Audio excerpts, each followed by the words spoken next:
Salam semua. Selamat pagi. Mari bangkit berdiri dengan semangat. Amin, amin, amin. Jangan ragukan dari pihak Allah, saudara. Dia selalu menyediakan yang terbaik. Katakan amin. Jangan katakan, Tuhan kayaknya nggak mau memberi sesuatu hari ini bagiku. Kok salah, saudara? Ibadah kita ibadah yang di-push in the spirit. Amin. Kalau kau di posisi yang tepat, aku di posisi yang tepat, maka kita akan memperoleh yang terbaik. Amin. Selamat datang buat kita semua yang beribadah di sini. Mam yakin tempat ini mungkin biasa kita datangi. Mungkin sejak 2010 sudah ibadah di sini. Ini 2025, 15 tahun datang ke tempat yang sama. Wow, itu bisa kita terjebak dengan biasa. Tetapi saya mau katakan kepadamu, hari ini, katakan hari ini, biasa akan membuat sesuatu dalam diriku.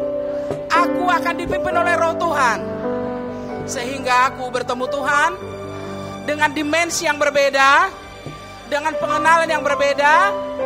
Di hari aku mengenalnya, aku akan seperti dia, dan aku ingin mengenal dia hari ini. Katakan amin. Taruh Alkitab di tanganmu, kita akan baca masalah biasa. Oh mam, aku baru berapa kali di sini, maka saya mengharap-harap sesuatu. Tetapi saya mau katakan kepadamu, engkau juga yang sudah mungkin ratusan kali datang kemari. Kabar baik hari ini, ketika mam berdoa untuk ibadah kita, Tuhan ingatkan mam untuk firman ini, bahwa ketika engkau siap datang dengan hati yang haus dan lapar, engkau akan mengalami firman ini.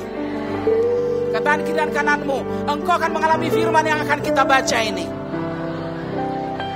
Katakan kiri dan kananmu, engkau akan mengalami firman yang akan kita baca ini. Amen.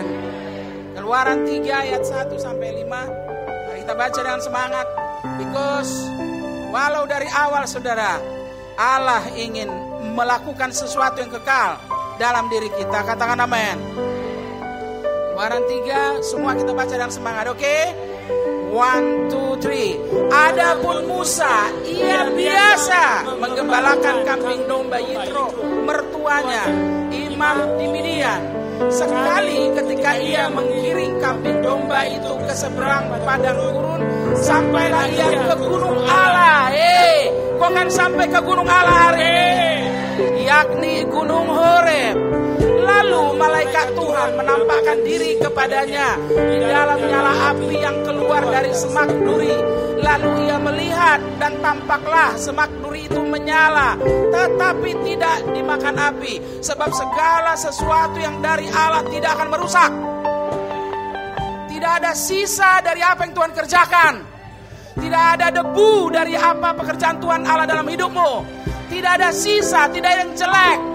Ketika Tuhan melawat kita, yang selalu dihasilkannya adalah kebaikan. Katakan kebaikan. Katakan amin. Itu sebabnya jangan percaya aku dilawat Tuhan, tengkuku tegang. Itu bukan Tuhan. Tuhan ketika melawat kita selalu melahirkan yang terbaik. Tidak ada efek negatif dari Tuhan melawat kita. Itu sebabnya semak itu tidak terbakar. 3. Musa berkata, baiklah aku menyimpang ke sana untuk memeriksa penglihatan yang hebat itu.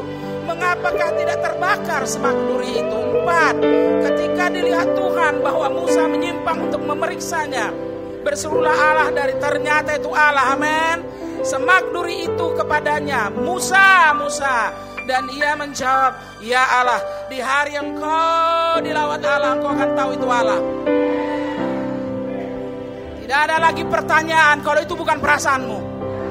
Mengapa selama ini kau jadi bingung? Itu bukan Allah. Tapi kalau dia bertemu dengan engkau akan ada kejelasan. Aku Allah. Amin. Lalu ia berfirman, janganlah datang dekat-dekat. Tanggalkanlah kasutmu dari kakimu. Sebab tempat di mana engkau berdiri itu adalah tanah yang kudus. Lagi ia berfirman, akulah Allah ayahmu. Dengar mam, ini pola, katakan pola. Allah ayahmu yang akan mendatangimu. Allah nenek moyangmu. Allah bapa rohanimu. Itu pola. Seseorang harus memperkenalkanmu siapa Allah itu. Katakan amin. Akulah Allah ayahmu, Allah Abraham, Allah Ishak, Allah ayah rumah ini akan mendatangimu hari ini. Dan Allah Yakub. Lalu Musa menutupi mukanya sebab ia takut memandang Allah. 7. Dan Tuhan berfirman, di hari engkau dan aku ketemu Allah, engkau akan tahu tugasmu. Engkau akan tahu kau mengapa hidup hari ini. Di hari engkau tahu, engkau bertemu dengan dia, engkau akan tahu siapa engkau di dalam dia. Engkau akan tahu penugasanmu.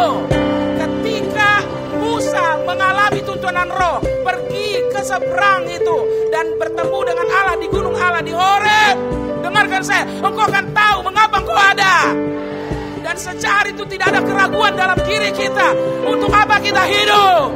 Allah langsung berkata, aku telah melihat kesengsaraan umatku. Aku perlu engkau. Aku perlu engkau.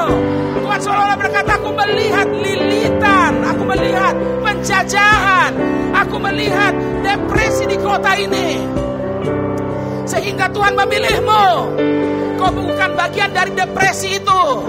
Aku dan kau bukan bagian dari tekanan itu. Kita dipilih Tuhan untuk membuat orang-orang dimerdekakan. Dan itu akan terjadi hari ini. Kau akan mengalami penugasanmu. Kau akan tahu untuk apa kau hidup. Kau tidak perlu melihat ke kiri dan ke kanan lagi. Seperti apapun penindasan yang dialami oleh Israel di Mesir, oleh pemilihan Tuhan dalam hidup Musa, Musa bisa membawa mereka menyeberang. Kau akan membawa saudara-saudaramu menyeberang. Kau akan membawa keluargamu menyeberang. Karena kau ketemu Tuhan di Horeb. Kau ketemu Tuhan di rumah ini. Kau ketemu Tuhan di rumah ini. Di hari yang kau menemukan Tuhan hari ini, kau akan tahu penugasanmu. Kau tidak pernah bingung lagi. Kau akan tahu siapa Allah itu. Beri kemuliaan kepada Allah kita. Sorakan haleluya. Yang terbaik bagi Allah kita. Haleluya. Segala puji syukur hanya bagi Engkau, Allah yang hidup, yang berdiam di tengah umat-Mu. Sorakan haleluya. Berikan kemuliaan bagi Dia, saudara. Yes. Dia ada di tengah-tengah kita, amin. Bapak Ibu, mari cas kanan kirinya siap menyembah memuji Allah. Yes. Pastikan dia siap, amin saudara. Karena ini hari yang luar biasa bagi kita. Allah ada di tengah kita, saudara, amin. Maka kita akan melihat, saudara, segala sesuatu akan jelas, amin. Hidup kita akan jelas tujuannya kemana, saudara. Dan kita yakin, saudara, bahwa kebenaran ini membawa kita kepada level yang berikutnya, amin. Siap memuji menyembah Allah. Berikan kemuliaan kepada Allah kita. Haleluya.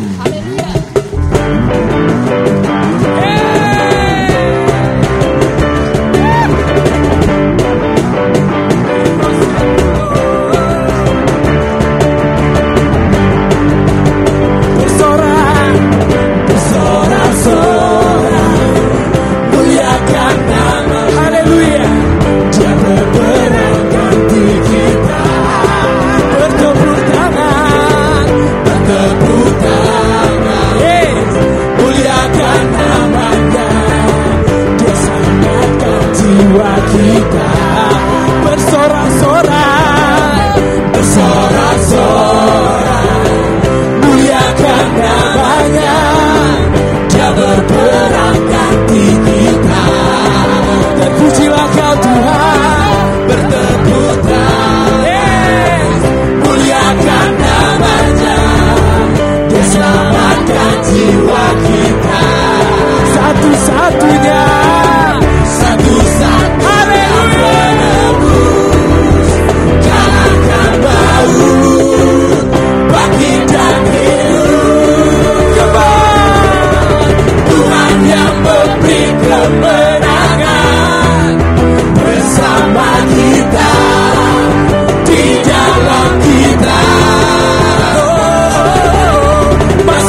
haleluya.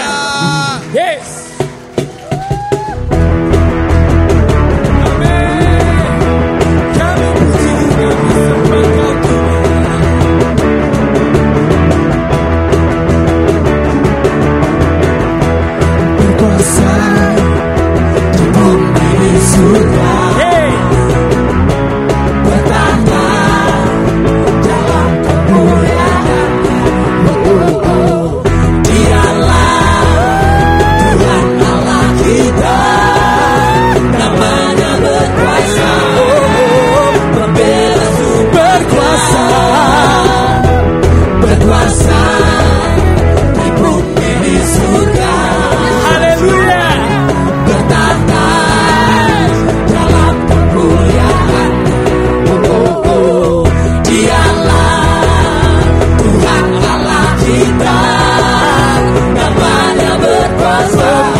Wanita katakan berkuasa.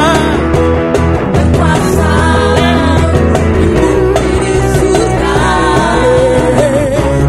bertahta dalam kemuliaan. Dialah Tuhan Allah kita, namanya berkuasa. Mari bersama-sama berkuasa. Berkuasa di bumi di surga, bertahta dalam kemuliaan-Nya. Dialah Tuhan Allah kita. Katakan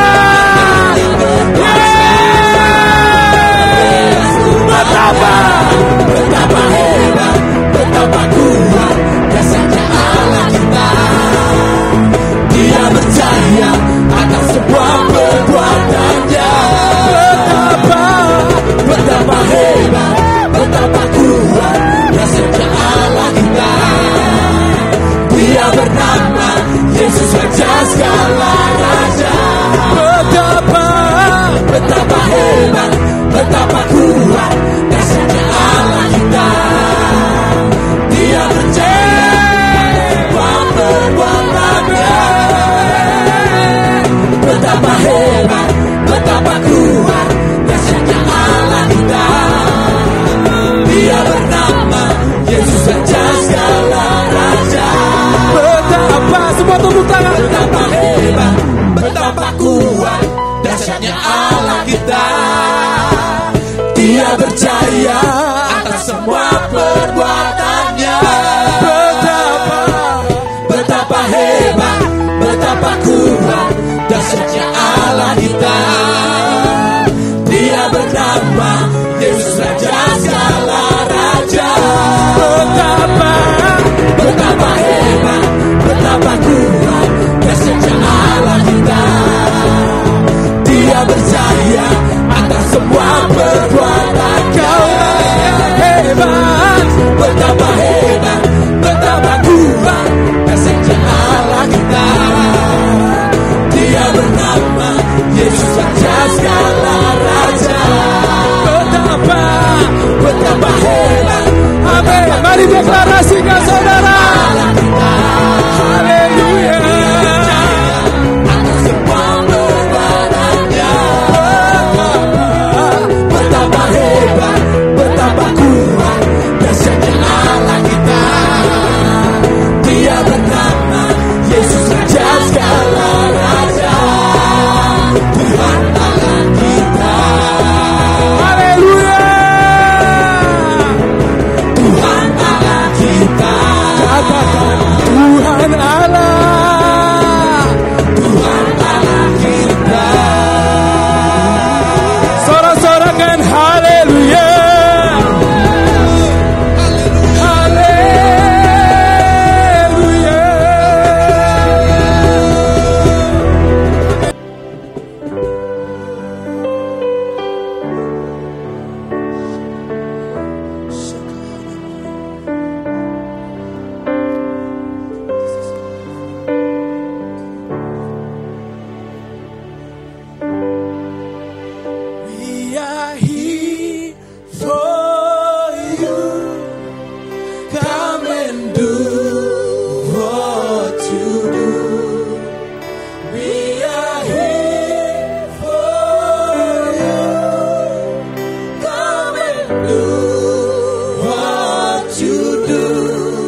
kemuliaan bagi Dia.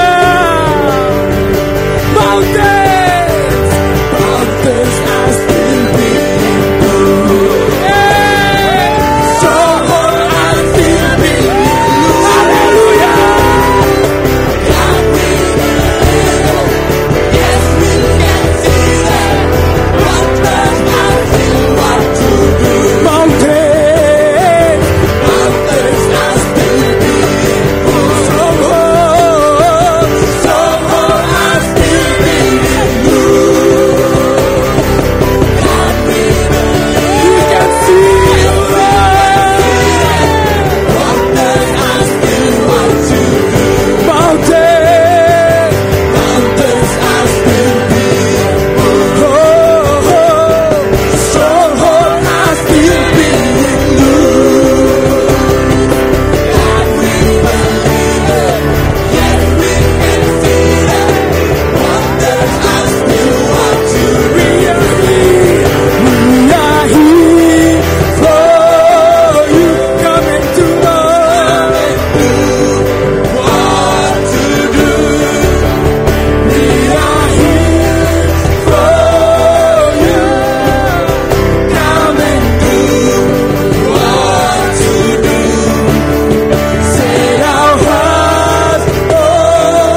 Ada sungai yang besar di ruangan ini. Ada hujan yang lebat di ruangan ini.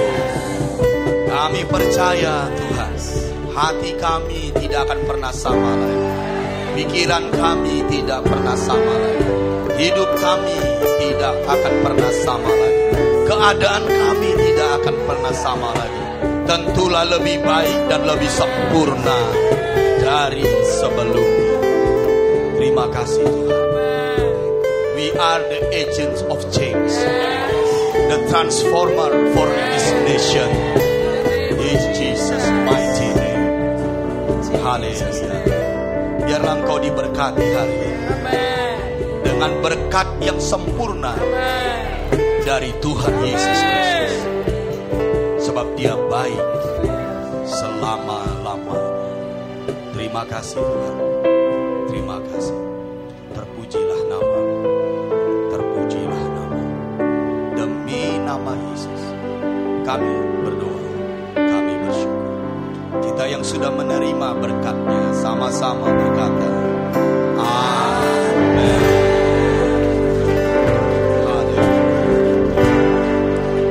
Ya, boleh silakan duduk. Saudara, saya akan selalu seperti yang saya sampaikan melanjutkan apa yang saya khotbahkan, supaya benar-benar bahwa manifestasi dari kehidupan kerajaan ini bisa kita nyatakan. Paham, ini bukan khotbah yang terputus, ini khotbah yang berkesinambungan, yang akan melahirkan pengertian, melahirkan iman, melahirkan kasih karunia. Bisa paham? Nah, kalau kalian ingat minggu yang lalu bahwa saya berbicara di situ tentang mengapa kita harus bekerja. Clear sekali di situ. Paham?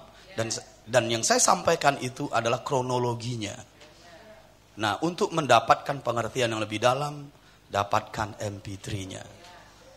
Dan saya juga sudah tapi di live YouTube kita sudah mendengarkan. Jadi itu ada di YouTube kita GBFN dan kalian bisa lihat. Tapi dengan mendapatkan MP3-nya, engkau juga bisa mengulangnya. Bisa paham? Nah, kalau saya berbicara tentang kronologi, mengapa kita harus, itu digarisbawahi, harus, berarti tidak ada pilihan. Kalau tidak bekerja, tidak berkenan. Karena itu harus. Jadi untuk memahaminya, dapatkan MP3-nya, lihat di YouTube kita. Mengapa kita harus bekerja. Itu yang membedakan kita dari binatang-binatang, burung dan hewan, tumbuh-tumbuhan. Karena kita lebih dari mereka semua. Kita diciptakan, dijadikan segambar dan serupa dengan Dia untuk menaklukkan dan berkuasa. Dan cara yang diberikan Tuhan melalui bekerja. Bisa paham? Nah, saya juga menyampaikan minggu yang lalu apa? Begini saudara, berapa persen peluangmu untuk berbuah? Berapa persen peluangmu untuk mengembangkan mina? Berapa persen peluangmu untuk berhasil? Dari khotbah saya minggu yang lalu adalah 100%. Engkau diperlengkapi, engkau diurapi, engkau diberi rohnya, engkau diberi karunia untuk mengerti rahasia. Dari pengertian itu lahirlah iman. Bisa mengerti? Dari iman lahirlah pekerjaan, lahirlah kasih karunia. Bisa kau bayangkan kau bekerja, kau melayani di alam kasih karunia? Maksudnya engkau bekerja dan melayani dengan kemampuan Allah. Bagaimana mungkin kau bekerja dan melayani dan kemampuan Allah tidak berbuah? Bisa mengerti? Jadi dengan keyakinan yang seperti itu, pastilah engkau berhasil, pastilah engkau berbuah 100 kali. Namun kalau kita tidak berbuah, pasti itu karena pohon yang tidak baik, ranting yang tidak melekat, atau hamba yang jahat, seteruku. Bisa paham? Punya sikap yang buruk. Di Matius 25 justru dikatakan hamba yang malas. Dan saya berdoa dengan segenap hati saya supaya tidak ada seorang pun di ruangan ini adalah pohon yang tidak baik, punya sikap yang buruk. Tidak ada. Mengapa? Karena kita adalah orang-orang yang ditentukan untuk berbuah, untuk mengembangkan mina. Bisa paham? Ingat, tidak ada alasan bagi kita untuk tidak berhasil, untuk tidak berbuah. Karena semua kita sudah diperlengkapi.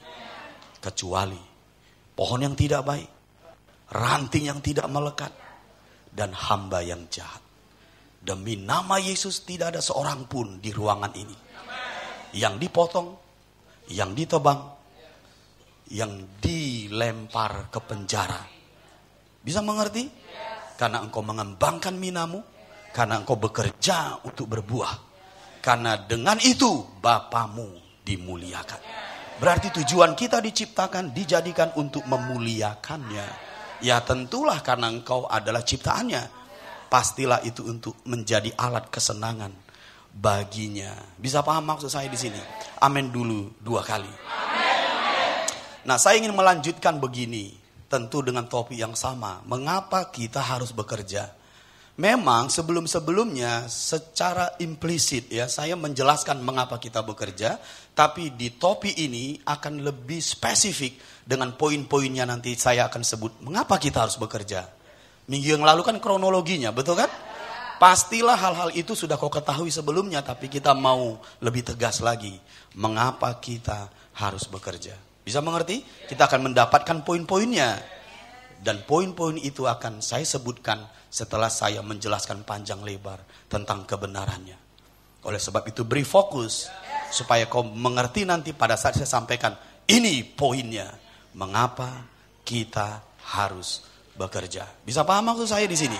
Mari kita buka Amsal pasal 20. Kita mulai dari sini saudara. Amsal 20 ayat 13. Saya mau segala perangkat media bisa membantu umat Tuhan. Karena ini sangat penting sekali. Di musim yang baru. Amsal 20 ayat 13. Janganlah menyukai tidur. Supaya engkau tidak jatuh miskin. Bukalah matamu. Dan engkau akan makan sampai kenyang. Dari konteks ayat 13 ini. Pasti adalah bekerja dan tidak bekerja. Bisa mengerti? Orang yang menyukai tidur pasti malas, pasti tidak bekerja.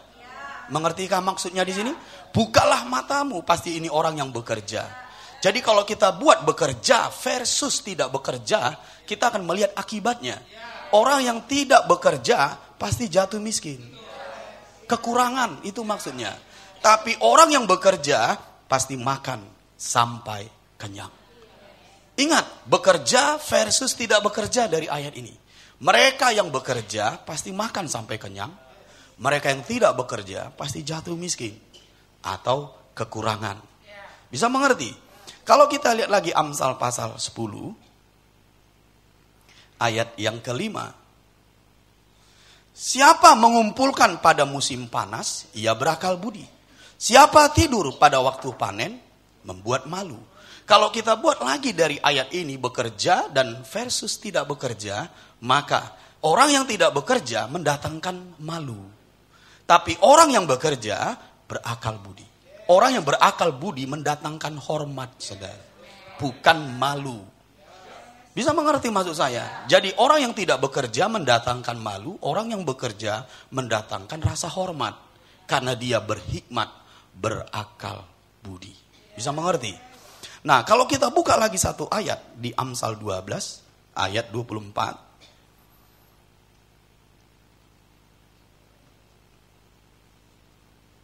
Amsal 12 ayat 24. Tangan orang rajin memegang kekuasaan, tetapi kemalasan mengakibatkan kerja paksa. Jadi kalau kita buat lagi bekerja versus tidak bekerja, orang yang tidak bekerja itu mengakibatkan kerja paksa. Tapi orang yang bekerja mendatangkan kekuasaan. Orang yang tidak bekerja mendatangkan kerja paksa. Apa maksudnya kerja paksa? Kesusahan. Tapi orang yang bekerja itu mendatangkan kekuasaan. Bukan kesusahan. Bisa paham? Pilihan sama kita. Pilihan bukan di tangan Tuhan, bukan di orang lain, tapi di dalam dirimu. Seperti yang saya sampaikan sebelumnya, kalau kita melihat konteks-konteks ini, pastilah kita orang yang bekerja. Bisa amin dengan kuat dulu. Kalau kau bekerja, maka janji Tuhan, engkau akan makan sampai kenyang, mendatangkan rasa hormat, dan memegang kekuasaan. Itu ayat-ayat yang baru kita baca ini. Bisa paham maksud saya? Dan kalau kita lihat satu ayat, Pengkhotbah 9, mari kita lihat.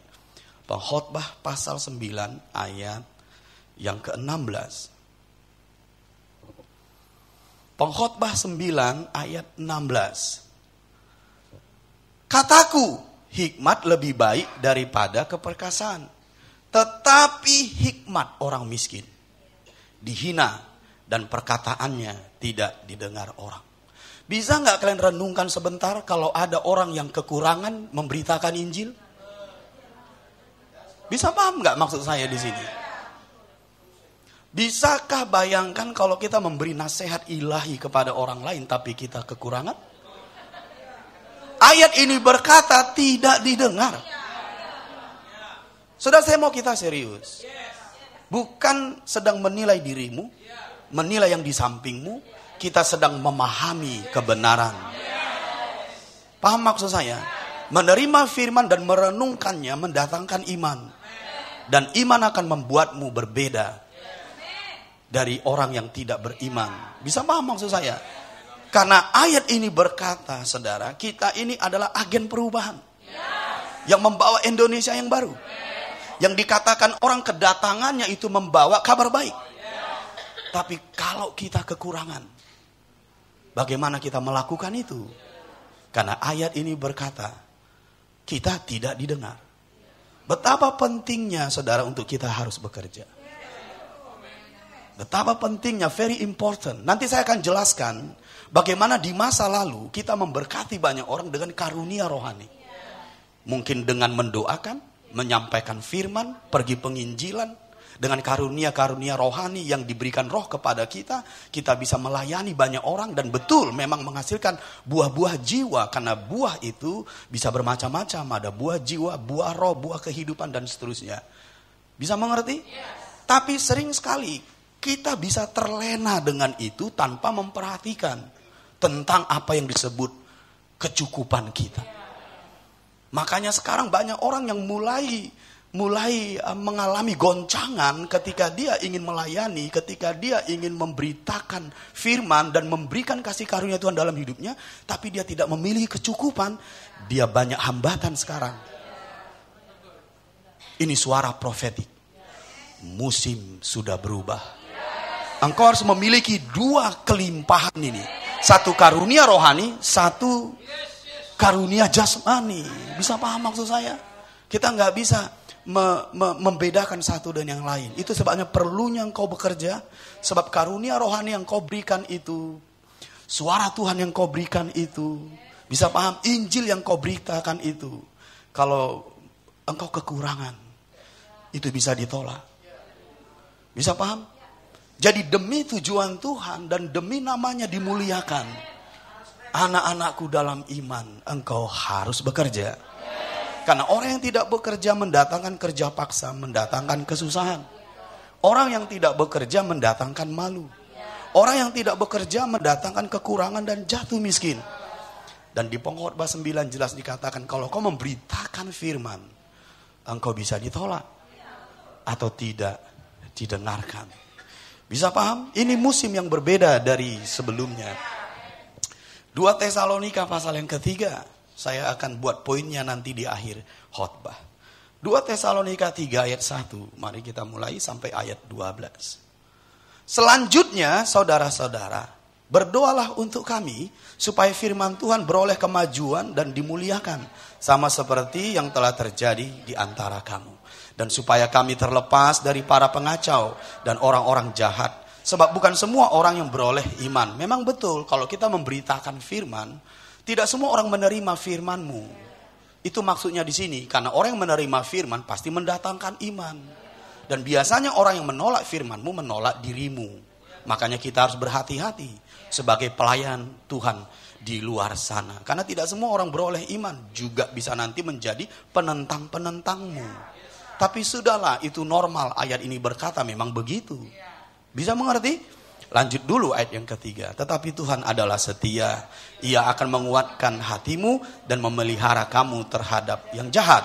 Dan kami percaya dalam Tuhan bahwa apa yang kami pesankan kepadamu, kamu lakukan dan akan kamu lakukan. Katakan amin.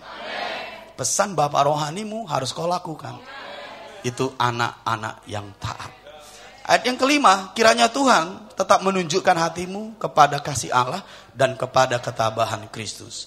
Tetapi kami berpesan kepadamu, garis bawahi, berarti ada pesan penting ini. Tetapi kami berpesan kepadamu. Pesan Bapak rohani, pesan nenek moyang kita, kepadamu jemaat umat Tuhan. Apa pesannya? Lihat. Saudara-saudara dalam Tuhan Yesus Kristus, supaya kamu menjauhkan diri dari setiap saudara yang tidak melakukan pekerjaannya dan yang tidak menurut ajaran yang telah kamu terima dari kami. Ada dua orang yang dikatakan Paulus di sini yang tidak benar-benar saudara di antaramu. Satu yang tidak mau bekerja. Dua yang tidak menghidupi pesan Bapak rohaninya. Ini jelas di ayat ini, saudara ya. Jadi sangat krusial memang kita umat Tuhan harus bekerja. Bisa paham maksud saya?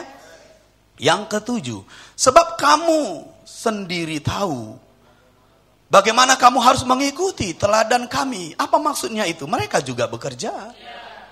Bisa paham? Sehingga Bapak rohani kita model, teladan. Bisa mengerti? Bagaimana bekerja? Kita nggak bisa berkata bekerja tapi dia tidak bekerja. Nggak ada teladannya, tapi di sini dikatakan mereka bekerja. Lanjut, karena kami tidak lalai bekerja di antara kamu. Dan tidak makan roti orang dengan percuma. Tetapi kami berusaha dan berjerih payah siang malam. Supaya jangan menjadi beban bagi siapapun di antara kamu. Karena kalau kekurangan kita bisa jadi beban. Makanya berita Injil dan keselamatan bisa terhambat, saudara. Berita transformasi juga bisa terhambat kalau kita menjadi beban. Makanya kita harus bekerja karena kekurangan. 9, bukan karena kami tidak berhak untuk itu. Maksudnya apa ini? Dia Bapak rohani, dia menaburkan benih rohani, wajar menurut firman, dia juga menerima benih jasmani dari apa yang dia tabur. Tapi itu pun dia tidak pakai sebagai satu-satunya untuk mencukupi kebutuhannya. Dia bekerja juga. Saya tahu kalian memberi kepada papamu sebagai tanda kasihmu. Tapi papamu bekerja juga loh. Bisa mengerti? Karena untuk apa? Untuk memberikan teladan menurut firman. Sehingga kita tidak kekurangan teladan dalam hal apapun. Bisa mengerti? Paulus juga begitu. Sebagai pemberita Injil, sebagai guru, sebagai rasul. Wajar dia menerima benih-benih jasmani. Bukan benih-benih jasmani, buah-buah jasmani dari umat yang dia layani. Tapi ayat ini berkata dia tidak memakai itu.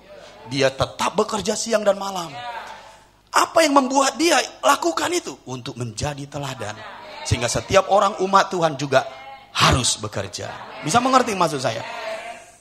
Ayat berapa sekarang? 9-10, itu tandanya harus fokus. Iya, Papa kok cepat sekali. Iya, supaya kalian tidak ngantuk. Ya baiklah, supaya kita bisa damai. Kita mulai lagi ayat 9 lah. Bukan karena kami tidak berhak untuk itu, melainkan karena kami mau menjadikan diri kami teladan bagi kamu, supaya kamu mengikuti. Ingat, lihat papamu teladan. Bisa paham? Saya juga bekerja. Ayat yang ke-10. Sebab juga waktu kami berada di antara kamu, kami memberi peringatan ini kepada kamu. Lihat, jika seorang tidak mau bekerja, janganlah ia makan. Kadang kalau kita berpikir begini, kalau saya menyampaikan ini tanpa firman, mungkin kalian akan lempari saya. Pakai botol-botol aqua, seperti konser-konser itu. Tapi karena ini firmannya memang ditulis, kita akan diam. Tapi saya yakin kalian gak akan diam. Tahu kenapa? Karena kalian bukan orang yang di sini. Yang bukan orang di sini katakan amin. Orang di sini maksudnya yang tidak mau bekerja. Oke, baiklah. Saya berusaha untuk kau bisa mengerti. Katakan kanan kiri kita, orang yang bekerja, bukan orang yang tidak mau bekerja. Ayat 11, kami katakan ini karena kami dengar bahwa ada orang yang tidak tertib hidupnya. Jadi orang yang tidak mau bekerja itu tidak tertib hidupnya. Ingat itu, saudara. Pasti di dalam karakter dan pertumbuhan rohani juga pasti bermasalah. Jadi, saudara, di sini jelas dikatakan bisa mengasihi saya. Saya membaca yang ditulis loh. Ini ada di YouTube. bisa didengar banyak orang. Saya nggak tahu nanti besok ada banyak WA memblame saya. Saya akan berkata, saudaraku yang kekasih, ada ditulis di firman Tuhan. Haleluya. Baik. Tuhan baik. Dia membackup saya, saudara. Nah, ayat yang ke-11. Kami katakan ini karena kami dengar bahwa ada orang yang tidak tertib hidupnya dan tidak bekerja, melainkan sibuk dengan hal. Orang yang tidak bekerja pasti banyak melakukan hal yang tidak berguna. Orang-orang yang demikian kami peringati dan nasihati dalam Tuhan Yesus Kristus, supaya mereka tetap tenang melakukan pekerjaannya, dan dengan demikian makan makanannya sendiri. Jadi kalau saya ambil poin nomor 1, mengapa kita harus bekerja, sederhana sekali. Untuk mencukupi kebutuhanmu. Untuk mencukupi kebutuhanmu. Lihat ayat di situ. Sehingga kita tidak menjadi beban bagi orang. Sehingga pekerjaan Tuhan dalam dirimu tidak ada hambatan. Kalau semua kebutuhanmu terpenuhi. Bisa mengerti maksud saya? Kalau semua kebutuhanmu terpenuhi oleh engkau bekerja, bisa mengerti? Engkau tidak akan menjadi beban bagi orang lain. Kesaksian firman-Mu akan diterima. Pekerjaan Tuhan dalam dirimu bisa berlangsung tanpa hambatan. Bisa mengerti? Dan kita tidak punya beban-beban yang tidak perlu, yang harus kita pikul dalam pelayanan kita, panggilan kita, karena engkau berkecukupan. Papa, aku tidak berkecukupan. Tidak mungkin. Karena firman tadi sudah menyebutkan engkau pasti berbuah 100 kali. Kalau kau mengerti apa yang Papa sampaikan. Kita diperlengkapi dalam segala hal. Bagaimana mungkin ranting itu tidak berbuah kalau dia melekat? Sudahlah, imanmu harus seperti ini. Aku pasti berbuah. Aku pasti berhasil. Aku pasti berkecukupan. Asal aku bekerja. Kecuali tidak bekerja. Kecuali tidak melekat. Kecuali dia pohon yang tidak baik. Bisa paham maksud saya? Sehingga apa yang saya saksikan nanti di hari-hari ke depan, kita semua berkecukupan. Kalau Tuhan berkata lakukan ini, kita punya. Buat seperti ini, kita punya. Jadi tidak ada yang terhalang apapun dari tujuan Tuhan. Sehingga kita kaya dalam segala hal. Dalam segala macam pengetahuan dan perkataan dan kekayaan. Bisa amin dengan panjang. Amin. Jadi sederhana sekali untuk mencukupi kebutuhanmu. Bisa mengerti? Sehingga tidak menjadi beban bagi orang lain. Kesaksianmu dapat diterima. Tujuan Tuhan tidak terhalang dalam dirimu. Nah sekarang ini perhatikan sedikit, saya mau menyampaikan menurut kitab suci. Bagaimana dengan orang-orang yang sudah tua, yang tidak memiliki tenaga lagi atau kemampuan lagi untuk bekerja. Maka kitab suci berkata dia harus dipelihara keluarganya. Harus dipelihara keluarganya. Kalau keluarganya tidak ada, sanak familinya. Kalau sanak familinya tidak ada, baru dia didaftarkan di gereja untuk dicukupi kebutuhannya. Kita akan lakukan itu kalau memang ada. Karena kita gereja yang benar-benar dibangun di dalam Kristus. Bisa paham? Jadi bukan berarti jadi orang yang tidak bekerja karena usianya sudah tua kita terlantarkan. Janganlah. Itu tidak boleh. Itu bukan hukum Kristus. Kita harus memenuhi orang-orang yang harus mereka kita bantu. Bisa paham? Jadi orang yang sudah tua, yang tidak mampu lagi bekerja, kalau tidak ada familinya, tidak ada keluarganya, saya nggak tahu kemana mereka. Tapi gereja bertanggung jawab. Bisa paham maksud saya? Itu kata kitab suci. Makanya kalian anak-anak dari orang tua wajib memelihara orang tuamu. Karena kitab suci berkata kalau kau tidak pelihara orang tuamu, itu tergolong anak yang murtad. Gak boleh, kita harus memelihara orang tua kita, mengasihi orang tua kita, semampu yang bisa kita buat.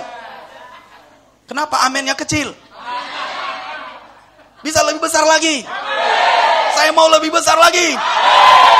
Hormati ayah ibumu, lanjut umurmu. Tanahmu subur. Oke baik, itu nanti 3 minggu lagi kita khotbahkan.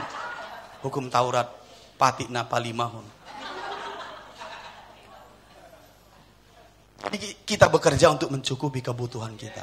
Nah bagaimana dengan istri-istri yang tidak bekerja? Siapa bilang tidak bekerja? Dia bekerja dengan suaminya. Dia partner dengan suaminya. Karena ada istri mengurusi rumah, mengurusi anak-anak. Suaminya pergi bekerja. Itu bekerja bersama-sama. Bagaimana kalau nggak ada yang ngurus rumah? Ya pasti suaminya terhalang bekerja. Suami nggak boleh berkata, aku yang cari uang, aku yang cari uang. Bilang sama dia, tutup mulut. Kalau aku tidak bereskan rumah, tidak mendidik anak-anak dan semuanya. Suamiku, kita partner. Engkau kepala, aku tubuh. Bisa kau kepala tanpa tubuh?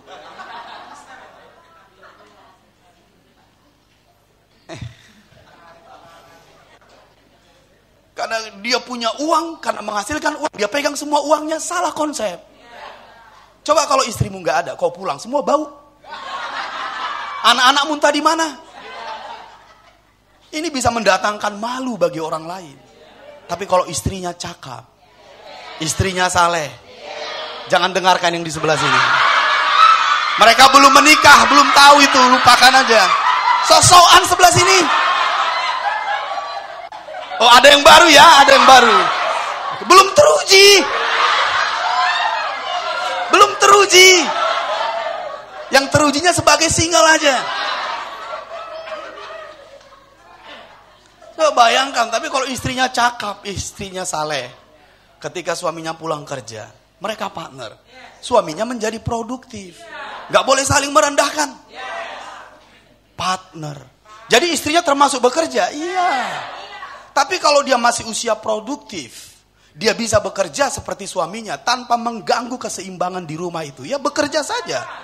Karena kita harus bekerja semaksimal, sebaik mungkin, 100%, maksimum. Itu namanya prinsip kerajaan. Jadi bukan berarti karena istrinya di rumah itu tidak bekerja. Itu bekerja juga. Bisa paham? Karena mereka adalah partner. Nah, jadi kalau ada orang tua yang tidak lagi mampu bekerja menghasilkan kebutuhannya, gereja bertanggung jawab. Dan kita akan lakukan karena itu hukum Tuhan. Istri-istri juga dengan suami, jangan bilang karena engkau gak menghasilkan uang seperti suami, engkau gak bekerja, itu bekerja. Karena prinsip bekerja bukan menghasilkan uang. Bisa paham maksud saya? Oke, baik, senyum semuanya. Haleluya. Jadi tulis poin nomor 1. Mencukupi kebutuhanmu. Sehingga apapun rencana Tuhan dalam dirimu gak terhalang. Cobalah kayak papa dan mam misalnya pergi ke luar kota, pergi ke bangsa lain untuk melayani Tuhan. Coba. Tapi gak ada ongkosnya, kan sulit. Bisa paham? Lalu mungkin juga kita berkata, aku sangat mengasihinya. Tuhan, aku sangat mengasihinya. Hanya doaku lah yang kuberikan. Siapa aja bisa. Tapi kalau kau punya sesuatu, kau bisa bawa sesuatu kepadanya. Dan waktu kau bawa, dia bisa bertobat loh. Jangan anggap sepele yang namanya karunia jasmani itu. Jangan anggap sepele. Nanti kau akan melihat, itu juga termasuk buah dari pohon kehidupan. Bisa mengerti? Oke, jadi mari kita catat poin nomor 1 tadi. Untuk mencukupi kebutuhanmu. Mengapa? Supaya kau tidak terhalang. Supaya firman yang kau beritakan tidak ditolak. Bisa paham? Supaya tidak ada beban bagi orang lain. Demi nama Yesus. Mari kita buka Efesus 4 ayat 28. Kalau kalian mengingat ayat ini, tentu kalian mengingat apa yang pernah saya khotbahkan dulu. Efesus 4 ayat 28. Saya mau itu ditampilkan lagi di depan, karena saya akan membaca poin-poinnya lagi. Efesus 4 ayat 28. Mari kita ke sana, saudara. Efesus 4 ayat 28. Indah sekali, saya mau menjelaskan kembali. Efesus 4 ayat 28. Sudah? Iya, nanti boleh ditampilkan. Kalau saya nggak salah ada 8 atau 9 poin dari Efesus 4 ayat 28. Orang yang mencuri, janganlah ia mencuri lagi. Tetapi baiklah ia bekerja keras dan melakukan pekerjaan yang baik dengan tangannya sendiri. Supaya ia dapat membagikan sesuatu kepada orang yang berkekurangan. Kalau kalian lihat catatan kalian, saya menyebut poin-poinnya adalah seperti ini. Yang pertama, dia mencuri atau pencuri, mengambil milik orang lain. Ini kebiasaan yang jahat, kebiasaan yang buruk, yang tidak berkenan di mata Tuhan. Tapi berikutnya dia stop mencuri. Bisa mengerti? Karena dia menerima Yesus dalam hidupnya. Dia percaya kepada Yesus. Dia beriman kepada Yesus. Orang yang mencuri tidak mencuri lagi, berarti stop. Tapi stop mencuri tidaklah akhir dari ayat ini. Setelah engkau stop mencuri, mulai bekerja. Bisa paham? Dari mencuri, stop mencuri, mulai bekerja. Berikutnya, bekerja keras. Berikutnya, melakukan pekerjaan yang baik. Apa bedanya bekerja keras dengan melakukan pekerjaan yang baik? Engkau bekerja dengan penyataan-penyataan roh. Bisa paham? Dengan pengertian-pengertian yang saya bagikan minggu-minggu yang lalu. Kalau kau bekerja dengan itu, berarti engkau sedang melakukan pekerjaan baik. Baik sekali perbuatanmu, kata tuannya itu kepada hamba yang mengembangkan minanya. Karena dia mengembangkan minanya dengan pergi bekerja dan tuntunan roh. Itu namanya melakukan pekerjaan yang baik. Apa akibat dari melakukan pekerjaan yang baik? Dia berkecukupan. Bisa paham? Berkecukupan. Nah, setelah dia berkecukupan, di situ dibuat poin berikutnya, mulai memberi. Bisa nggak kalian renungkan? Mencuri menjadi pemberi. Pencuri menjadi pemberi. Inilah yang Papa sebutkan kemarin itu, transformasi kehidupan. Jadi orang-orang kerajaan itu memiliki yang namanya, mengalami yang namanya transformasi kehidupan. Bisa mengerti? Dari pencuri menjadi pemberi. Coba bayangkan transformasi kehidupan ini. Kalau kita lanjutkan lagi, dia mulai memberi. Dan poin yang berikutnya, menjadi berkat. Menjadi dermawan.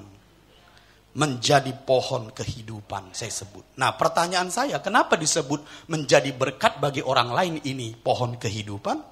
Karena di Amsal 11 dikatakan, mari kita ke Amsal pasal 11 ayat 30. Itu tulis nomor 8 itu termasuk pohon kehidupan, saudara. Menjadi pohon kehidupan nomor 8. Sebab Amsal 11 ayat 30 jelas dikatakan, hasil orang benar karena kau bekerja. Bisa paham? Hasil orang benar adalah pohon kehidupan.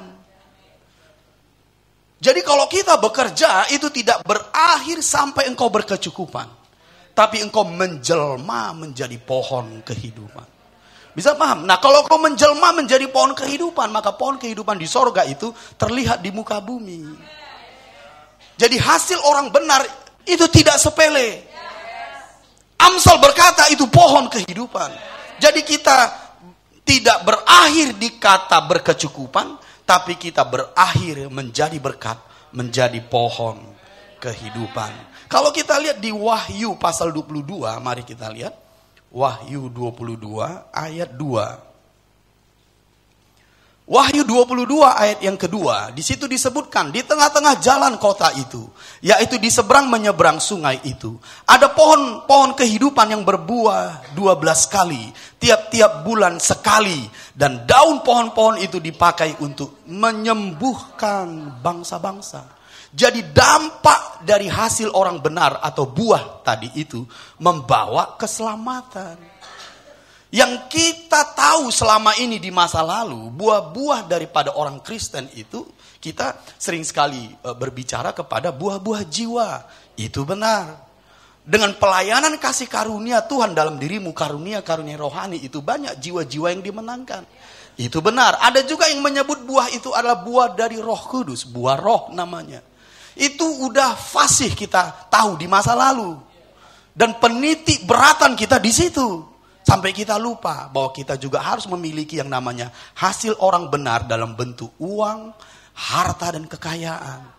Karena itu disebut juga buah spiritual dan buah natural.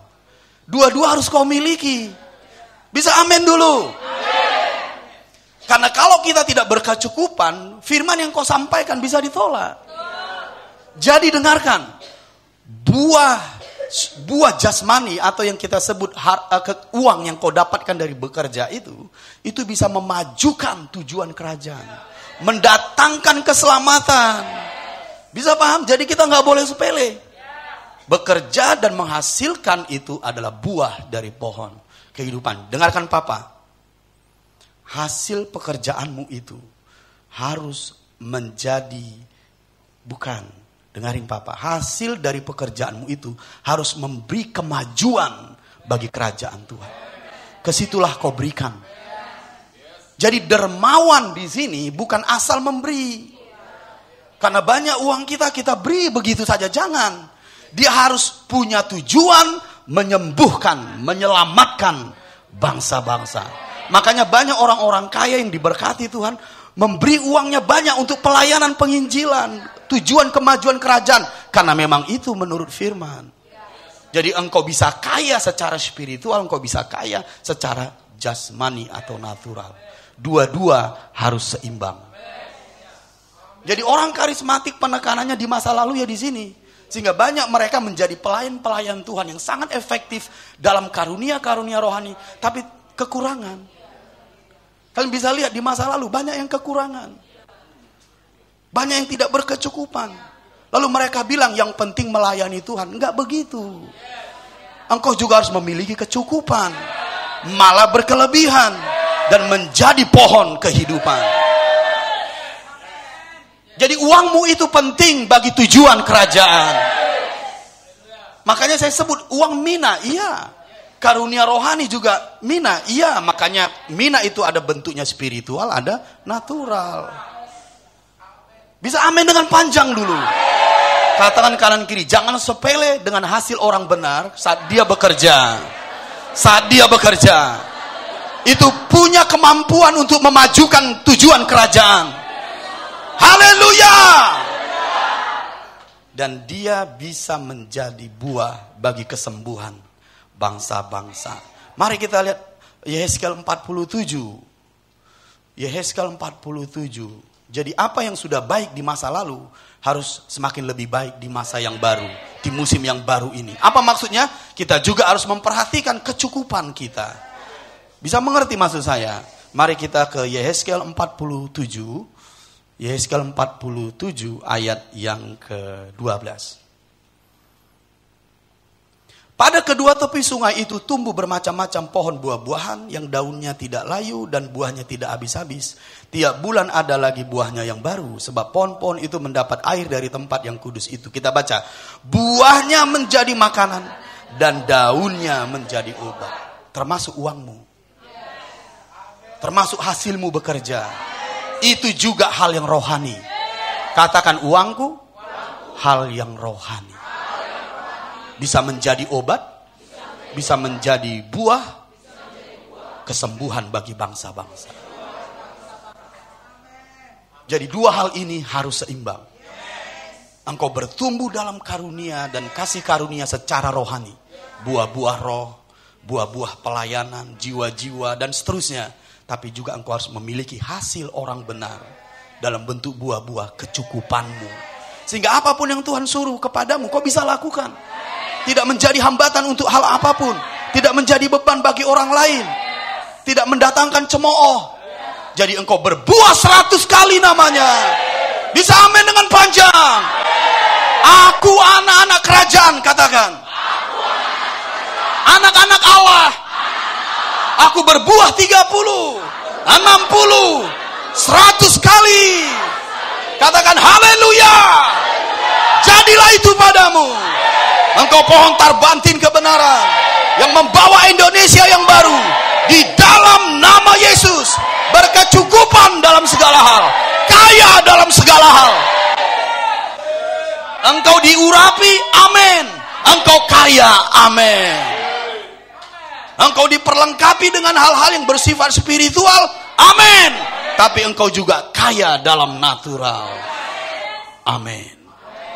Itulah orang kerajaan. Makanya kita harus bekerja. Bisa paham? Dari pencuri menjadi pemberi. Namanya transformasi kehidupan. Coba kita mundur dulu di tadi Efesus 4. Ada yang indah saya mau jelaskan. Lihat. Efesus 4 ayat 28. Efesus 4 ayat yang ke-28. Di situ tadi kita sebutkan bahwa dia mengalami transformasi kehidupan dari pencuri menjadi pemberi. Dari pencuri menjadi dermawan. Dari pencuri menjadi pohon kehidupan. Mengapa itu bisa terjadi? Coba mundur dulu di ayat yang ke-22. Sudah sampai? Yaitu bahwa kamu berhubung dengan kehidupan kamu yang dahulu harus menanggalkan manusia lama yang menemui kebinasaannya oleh nafsunya yang menyesatkan. Di situ ada manusia lama. Itulah pencuri tadi. Bisa paham? Itulah pencuri tadi. Ayat 23, supaya kamu dibaharui di dalam roh dan pikiranmu. Jadi ketika engkau diselamatkan, engkau harus dibaharui di dalam roh dan pikiranmu. Ayat 24, dan mengenakan manusia baru. Jadi manusia lama menjadi manusia baru. Pikirannya harus dibaharui. Bisa amin dulu dengan kuat. Ini namanya transformasi kehidupan. Dari pencuri menjadi pemberi karena pikirannya dibaharui, rohnya dibaharui. Dan mengenakan manusia baru. Jadi manusia barunya apa? Pemberi. Ayat 24, dan mengenakan manusia baru yang telah diciptakan menurut kehendak Allah di dalam kebenaran dan kekudusan yang sesungguhnya. Mengapa dia mengalami pembaharuan di roh dan pikirannya? 23, karena ayat 21. Karena kamu telah mendengar tentang dia dan menerima pengajaran di dalam dia menurut kebenaran yang nyata dalam Yesus. Karena kalian mendengarkan firman, mengasihi firman, mengerti firman tentang kerajaan, engkau mengalami pembaharuan dan mengalami transformasi dari manusia lama menjadi manusia baru. Amin dengan panjang. Efesus 4:28 itu kesimpulannya. Orang yang mencuri, stop mencuri. Dia mulai bekerja dengan keras, melakukan pekerjaan dengan baik. Dia mulai berkecukupan. Dan dia mulai memberi. Dari pencuri menjadi pemberi. Dari pencuri menjadi pohon kehidupan. Demi nama Yesus, aku bernubuat untukmu. Mulai hari ini engkau mengalami transformasi kehidupan. Di dalam nama Yesus. Saya tidak hanya memiliki firman-Nya. Saya memberi teladan padamu. Saya kaya dalam hal spiritual, saya kaya di dalam hal natural. Karena kasih karunia Tuhan, saya tidak berhenti bekerja, saya bekerja keras. Katakan amin. Sehingga anak-anak papa di dalam iman harus mengikuti teladan nenek moyangnya. Oh, rabakadabahan delebe rabakadabahai. Manusia lama harus menjadi manusia baru. Kasih senyum sama saya. Oke, kok kecut sekali senyumnya.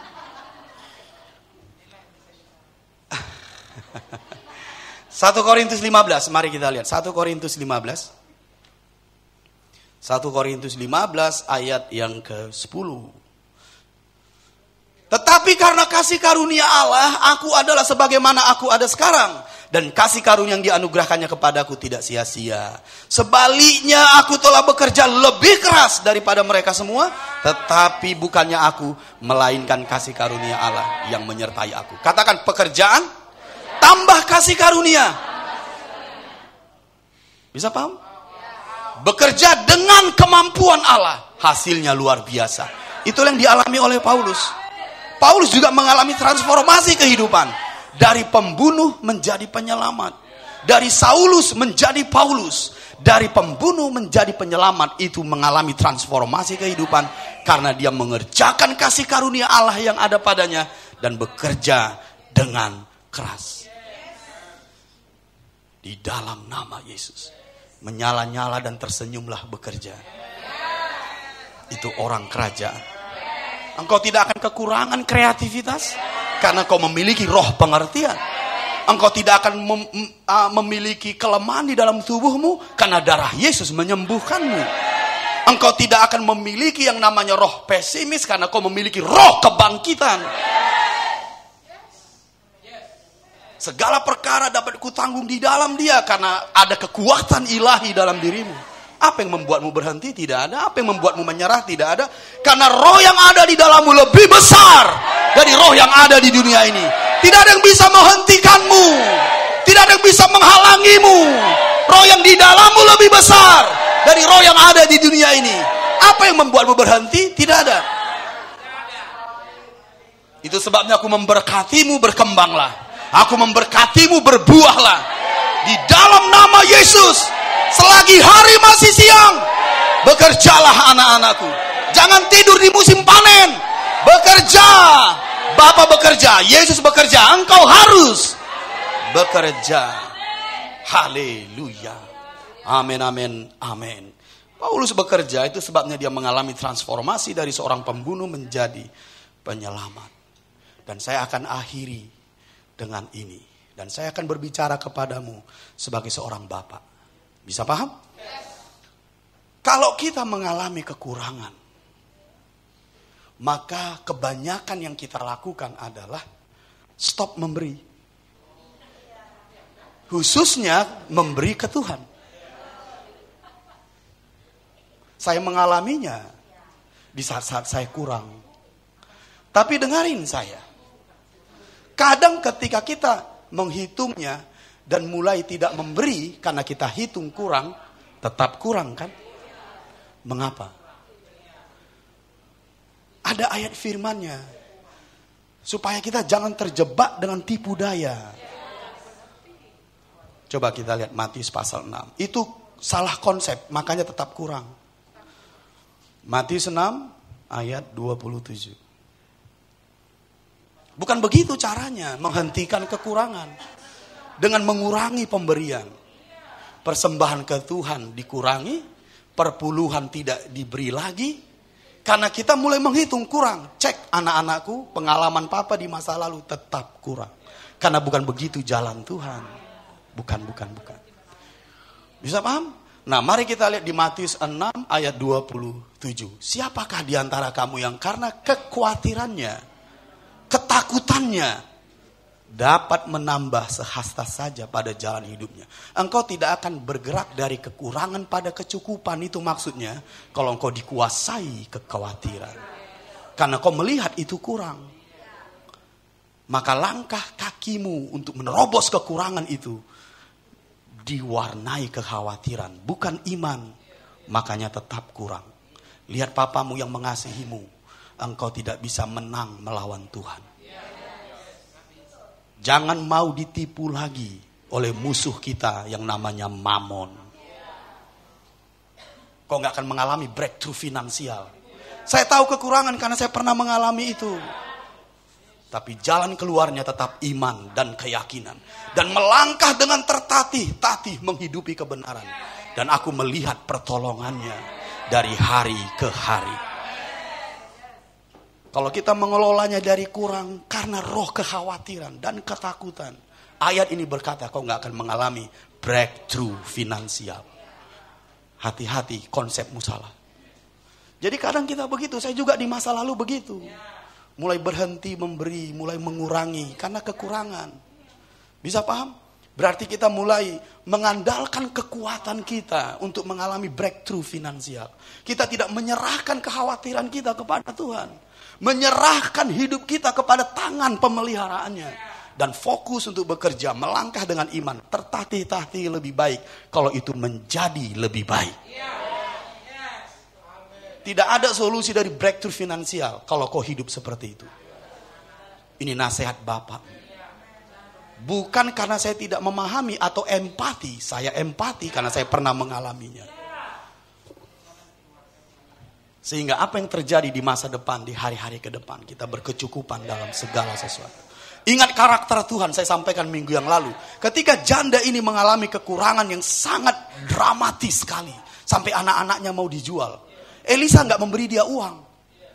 Elisa sebagai wakil Tuhan berkata, mulai dari apa yang ada padamu. Mulai dari apa yang ada padamu, bukan apa yang ada pada orang lain. Mengharapkan terobosan dari pemberian orang lain. Jangan, Tuhan sudah kasih di dalam dirimu hal-hal yang membawamu pada breakthrough. Engkau hanya perlu menerima firman dari hambanya, mengerti firman dari hambanya. Dan dari hambanya ini kau akan menerima instruksi roh untuk bagaimana kau lakukan pada minyakmu itu. Dan dia berkelebihan. Kita ditakdirkan untuk memiliki terobosan dalam keuangan. Tapi jangan menyimpang dari jalan Tuhan. Engkau tidak akan pernah menang melawan Tuhan. Firman-Nya itu standar. Langit dan bumi bisa berlalu. Tapi firman-Nya tidak bisa. Langit dan bumi aja gak bisa kita goncangkan. Padahal firman-Nya lebih tegar dari itu. Bagaimana kau menang melalui firman-Nya? Lebih baik kita menyerah dan menyembah. Dan berkata, ya Allahku, kekuatanku darimu, kehidupanku darimu, masa depanku darimu. I surrender all. I surrender all. Engkau orang kerajaan. Bangkitlah sebagaimana engkau adanya. Engkau bukan seperti orang dunia. Engkau memiliki roh yang baru, roh Kristus, lahir dari roh Allah. Hidup Allah ada di situ. Engkau agen perubahan, transformer bagi Indonesia yang baru. Dan engkau harus berkecukupan. Dan mulailah bekerja dengan keras, bekerja dengan penyataan roh. Batu yang terungkit lepas tanpa perbuatan tangan manusia dari langit akan menghancurkan patung itu. Dan gak bisa kita menghancurkan patung itu kalau kau kekurangan. Engkau harus settle dalam segala hal. Kalau Tuhan mau perlu mobil, kau punya mobil. Kalau Tuhan perlu pesawat, kau punya pesawat. Sekalipun hanya mainan aja. Katakan kanan kiri, sangat bahagia di dalam Tuhan. Amin 2 kali. Ingat, kalau kita mengelola keuangan kita dengan roh kekhawatiran, kau gak akan pernah mengalami terobosan dari kekhawatiran dan keuangan. Jadi kalian semua yang ada di sini, hentikan konsepmu yang salah. Mulai beriman pada Tuhanmu. Dia sumber kekuatan. Mulai percaya kepada Tuhanmu. Dari Dialah berkat-Mu. Ya Tuhan, aku menyerah. Ya Tuhan, aku menyembah. Apa yang ada padaku kau berikan. Aku hanya pengelola dari apa yang kau berikan. Rendah hati, Tuhan akan memberi lagi. Rendah hati, Tuhan akan memberi lagi. Kami membayar persembahan, kami memberi perpuluhan. Sampai sekarang kami tidak pernah absen untuk memberi itu. Ketika kami mendapat berkat yang lebih, perpuluhan kami juga naik. Jadi kalau kami memberi perpuluhan kepada Tuhan, papamu juga melakukan hal yang sama. Bisa paham? Karena tidak ada yang lebih dari hukum Tuhan. Saya memberi, engkau memberi. Karena itu iman kita. Bisa paham? Kalau tidak beriman, jangan beri. Gak ada berkatnya sama. Bisa mengerti? Katakan, terobosan keuangan dimulai dari iman dan melakukan prinsip-prinsip firman. Sebab aku tidak akan pernah menang melawan firman. Amin dengan panjang. Tepuk paha yang di sampingnya. Mulai sekarang kita harus bekerja. Haleluya. Mari bangkit berdiri. Amin, amin. Bisa kasih senyum sama saya? Oke. Saya baik atau jahat? Jangan bohong. Orang bohong masuk neraka loh. Apakah saya marah-marah? Saya mengasihimu. Saya ingin kita mengalami kekayaan dan kelimpahan. Katakan, ini musim yang baru. Musim manifestasi kerajaan. Dan aku harus berbuah. Mari kita angkat tangan kita kepadanya. Kita menyembah dulu kepada Tuhan kita yang mulia itu.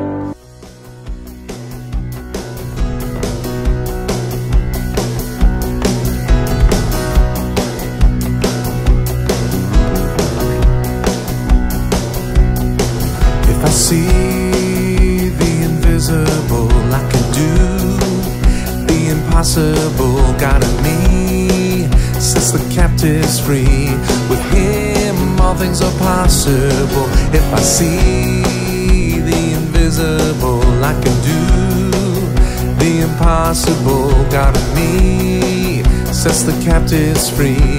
With Him all things are possible.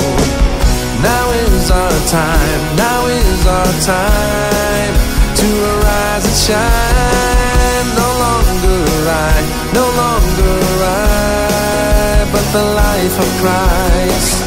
Now is our time, now is our time to arise and shine. Nations will flow, harvest of souls to arise and light. Now is our time. Now is our time. Now is our time. Now is our time. If I see the invisible, I can do the the impossible God in me sets the captives free. With Him all things are possible. If I see the invisible, I can do the impossible God in me. He sets the captives free. With Him all things are possible. Now is our time, now is our time to arise and shine. No longer I, but the life of Christ. Now is our time, now is our time to arise and shine. Nations will flow, harvest of souls to arise and lie. Now is our time, yeah, now is our time. Oh, now is our time, now is our time. The frequency of heaven draws treasures from afar. Generations of sons and daughters with His throne set in their hearts. Now is our time, yeah, now is our time. Now is our time, and now is our time. The frequency of heaven draws treasures from afar. Generations of sons and daughters with His throne set in their hearts. The frequency of heaven draws treasures from afar. Generations of sons and daughters with His throne set in their hearts. Now is our time, yeah, now is our time. Oh, now is our time, yeah, now is our time. Oh, now is our time, yeah, now is our time. Oh, now is our time, yes, now is our time.